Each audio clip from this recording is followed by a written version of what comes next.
et à toutes pour cet édito vidéo mensuel. Écoutez, effectivement, on n'en parle plus. Alors, je ne sais pas si c'est fini. On a vaguement entendu ou lu que la dette, finalement, c'était pas 17 milliards, c'était 23 milliards et demi. Enfin, apparemment, 6 ou 7 de plus, finalement, c'est pas grave, du moment qu'on en a trouvé déjà 10 ou 17. Et puis, c'est vrai qu'on n'en parle plus. On ne sait pas trop comment les banques ont traité, ou l'État, le prélèvement sur les comptes de plus de 100 000 euros. Ceux qui étaient déposants les perdent beaucoup, on ne sait pas exactement combien.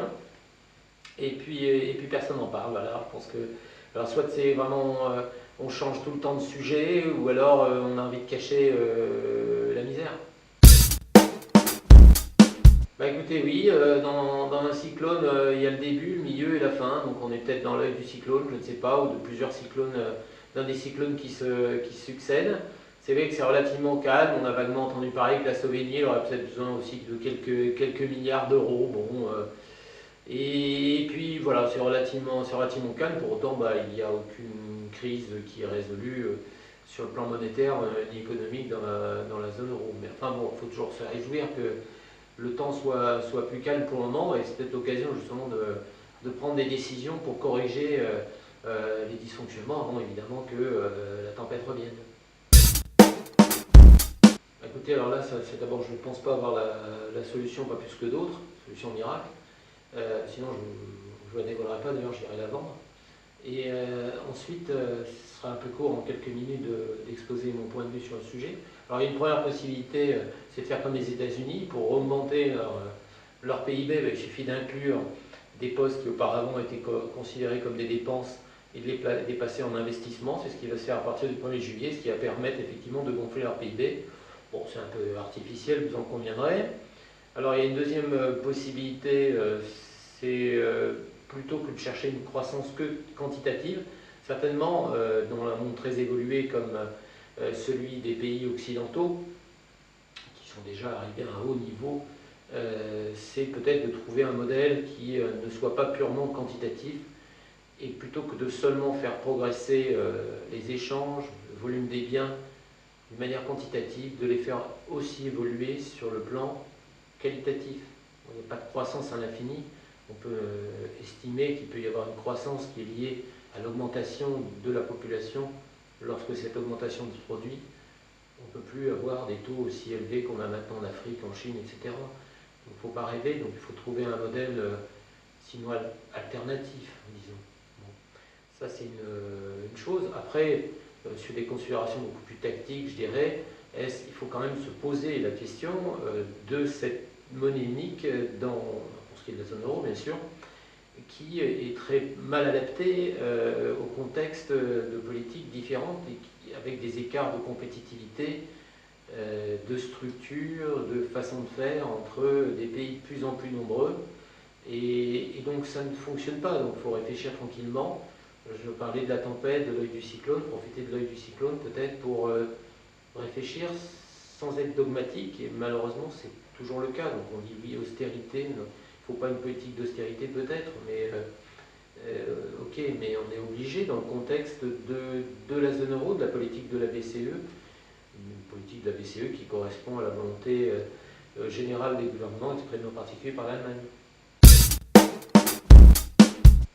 Moi, je suis plutôt pour la discrétion, et en plus je vois pas du tout ce que ça peut faire. Donc ça veut dire que celui qui est le meilleur, c'est celui qui a le moins d'argent, celui qui a une Twingo est moins bien, ou mieux plutôt que celui qui a une Mercedes, ou l'inverse d'ailleurs.